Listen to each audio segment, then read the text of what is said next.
tonight is B-Movie Madness. The movie I'm going to talk about tonight, well, the movie I'm going to talk about tonight is one I'm super excited to talk about.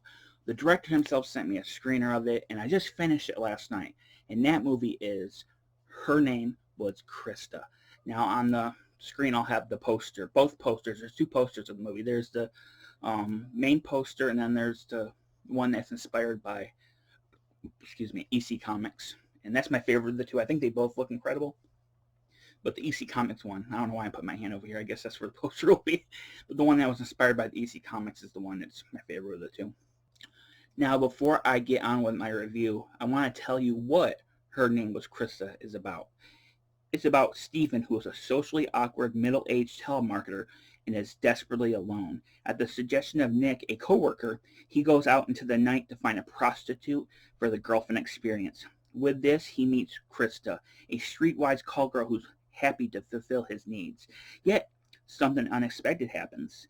What starts as a business agreement blossoms into true love.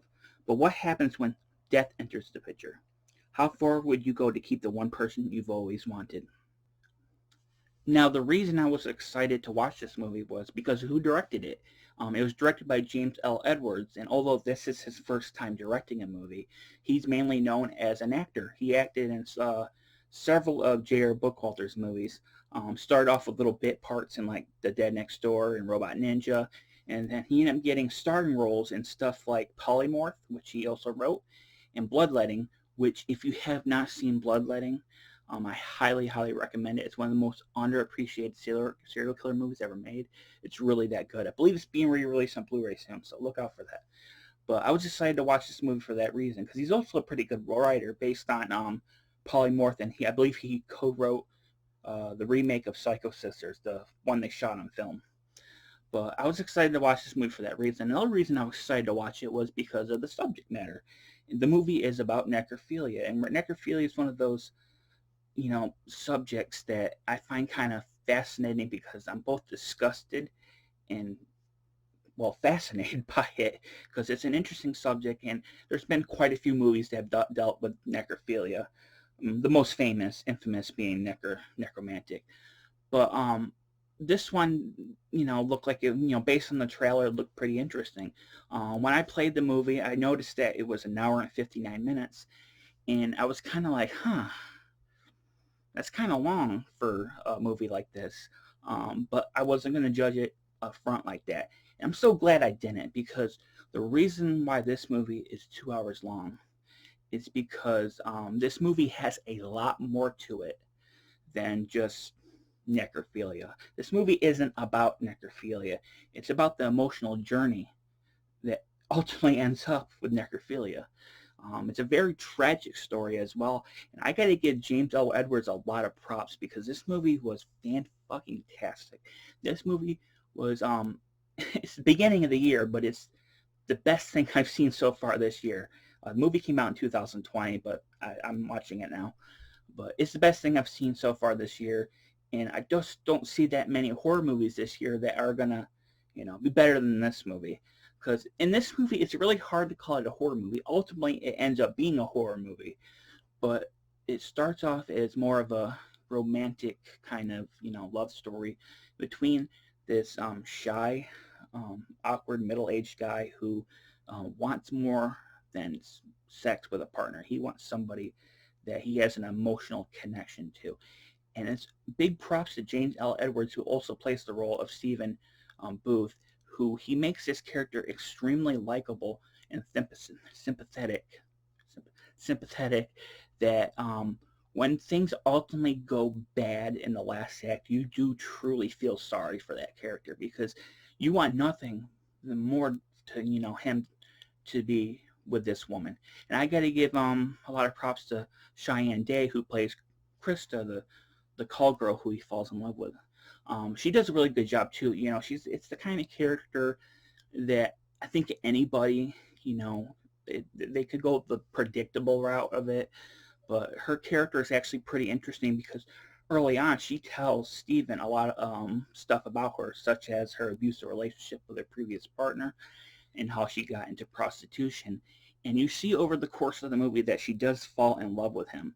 And there's a one part in the movie where he wants her to stay overnight and sleep with him, but not sleep as in sex, but just to cuddle with him. She's kind of thrown off about it at first, but in the middle of the night, she gets up and grabs his wallet, and she goes to take the money out, and then she puts it back in because she's starting to have feelings for this guy. Now, there's one point in the movie where Steven gets fired from his job because he wants to take Krista on a vacation, and they won't give him sick time, so he tells the boss, he tells him off. So he gets fired, and he goes home. And in my head, um, how it was going to go down in my head was different than what James did, and I really appreciated that. I thought he would tell Krista that, I'm fired, I don't have money to pay you, and then she was going to like reject him because she can no longer afford her, and he was going to kill her. But that's not what happens. This movie is not, it's not a serial killer movie. Steven is not a psychopath. He is just a lonely guy who just wants some um, companionship, and he ends up falling for this woman. So and then in that moment, she declares her love for him. Krista has fallen in love with Steven, and they plan on finally having sex. But unfortunately, because this ends up being a horror movie, she dies, um, overdosing in the bathroom, and that's when things turn for the worse. But what's great about that stuff is, in Steven's mind, she's still alive, and she's still unbelievably beautiful. Now, deep down, he knows that she is dead because she tells him straight up that I'm going to start smelling and all that. But he still sees her as this beautiful, you know, great woman. But James does this brilliant thing where he'll show the sex scenes, which are beautifully shot, and the music score by Michael Sturgeon is so damn good. I'm going to talk about him in a minute, but his music score is really damn good. But the scenes are so beautifully shot, the music and everything, and then he cuts to the harsh reality of the moment, and that's the fact that Steven is having sex with a corpse. And throughout the rest of the last act of the movie, she gets more decomposed and gooier. It's really gross. And I gotta give a big shout out to Alan Tuskis. Hope I'm saying that right. The makeup effects artist on the movie. I never heard of him before. I looked him up on IMDb, but he worked on Men in Black 2, It Follows, and a bunch of other big movies, as well as little movies. And I gotta say, he did a damn good job, because if his makeup effects weren't up to stuff, then the last act of the movie wouldn't have worked. It wouldn't have been effective. But the makeup effects for the decomposing corpse are amazing. They are, I would say, quality, like Hollywood quality makeup effects. And James uses them very well. He doesn't show you the corpse a lot, or the decomposing corpse. And you get the best view of it at the end of the movie, on the last sex scene of the movie, which is by far the grossest of the movie. It's really, really nasty, but it's super effective. And just James L. Edwards, man, in that last act of the movie, he knocks it out of the park, both directing wise and acting wise. He is really freaking good in this movie. I don't want to um, understate that. He is really fucking good in this movie. I've seen James act in other movies, and he's actually a really good actor in a lot of them. His performance in Bloodletting is fantastic, but he is fucking amazing here. He looks nothing like he used to, which I think really helps with the character. It helps, probably put him in that character's body, the way, the mustache, the bald on top, the, middle-aged look. And he does such a good job. And like I said, Cheyenne Day, when she's appearing as Steven in the last act, as, she's a corpse, but he's seeing her as a living person. She does a really good job as, like, basically his voice. She's communicating to him what he already knows. He knows she's a corpse, but he refuses it to see that. And she does a fantastic job. But I don't want to forget the musical score by Michael Sturgeon. Holy fucking shit. As soon as this score popped it popped up around the in the opening credits. I was like, holy fucking shit, this is a good score. And I looked it up afterwards. I don't think he's released the score yet, but I know he's released the end credit song, which is on YouTube. So I'll put a link down below for that. But yeah, wow, the score is really good. If he puts it out, I will most likely buy it, because I don't collect many musical scores. Excuse me. I don't really collect that many of them, but I would collect this one because that's how much I liked it. Um, but and I just do want I don't want to forget one person, Drew Fortner, who plays the coworker. He's the one that's you know the pushing Steven into getting a prostitute. Steven doesn't want to see a prostitute because he wants someone he can't have sex with somebody he's not emotionally attached to. And he picks up a prostitute early on in the movie and he just can't get an erection. But Drew Fortner plays the coworker, and he's one of those very direct people. And I think if someone lesser played the role, it would just be seen as an unlikable sleazeball. And I do think he is a little bit of a sleazeball, but I don't find him unlikable because you can see that he truly cares about Steven and wants to see him have some fun, and get laid. But there's a twist with his character at the end of the movie. I'm not going to spoil that, and I'm not going to spoil the end of the movie in general. But when I went back this morning and watched it, it makes sense if you go through the rest of the movie what the twist they do with that character. But Drew Fortner did a great job. I also want to mention J.R. Bookwalter has a cameo in this movie. It was nice seeing him. Scooter McCrae has a cameo in the movie. And if you don't know who Scooter McCrae is, he directed probably one of the best unique zombie movies ever made with Shatter Dead.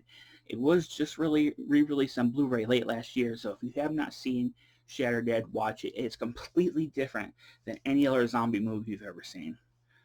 But he has a cameo in the movie. It's great seeing him. I wrote down her name, Barbara Ketch Narad. When she popped up on screen, I'm like, I know that face. And I went on IMDb like I usually do, and she was an actress that was in a lot of J.R. Bookwalter's movies, such as The Dead Next Door, and she played Weenie. I can't pronounce it. Weenie, whatever, and Skinned Alive. She plays the obnoxious wife that gets her head split in half. She's really good, and it says on IMDb she was in retirement for 20 years and came out of retirement to film this little role, which I think is cool, and it shows you how close the Bookwalter team was. That after 20 years of retirement, came out just to film a scene for James L. Edwards' necrophilia movie. It shows you that they're really great to work with, and that it's great seeing that sort of passion on screen. But so this review doesn't go on forever because I could talk forever about this movie. Yeah, Her Name Was Christa. Do I recommend it? I highly, highly recommend it. And I thought about this overnight. I said it to a friend. I messaged him and said it, but I'm going to stand by it. This is hands down the best screener I've ever reviewed for this channel. And I'm not kidding about it. That's how much I love this movie. Not only that, this is simply the best movie involving necrophilia that I've ever seen. Because I don't want to say it's about necrophilia because it's not about necrophilia. It's a much better movie than Necromantic. Now, Necromantic is good. It's a good movie for the shock value. It's the movie you show to somebody to shock them. This movie, on the other hand, is the movie to show someone of how well made an independent movie can be, that they can just not. This movie could have just been a simple story about a guy fucking a corpse. It could have been 75 minutes of that. I think James L. Edwards could have done that in his sleep. But no, instead he wanted to tell a story. And he wanted to tell a story about a sympathetic, likable lead character who unfortunately, through a tragedy, loses the one he loves, and he refuses to accept that she's dead. And it's such a powerful movie. So well acted. The effects were great. The music score was so damn good. So I do highly, highly, highly recommend this movie. And if you want to pick up a copy, there's a couple ways you can pick it up. You can buy a physical copy on makeflix.com. That's J.R. Bookwalter's store. You can also pick it up, I think, in Diabolic DVD. But if you're a digital media kind of person, you can rent it or buy it on YouTube. Or if you're a Amazon Prime member, you can watch it for free on there. And if you're not a member, you can rent it for, I think, $2 and $4 maybe. You can buy it. But I highly recommend watching it. So if you're a Prime member, absolutely check this out. I was blown away by this movie. I went and thinking, why is this movie 2 hours? It's 2 hours. because James L. Edwards knew what he was fucking doing. He made one hell of a movie. So yes, once again, I highly, highly recommend this movie.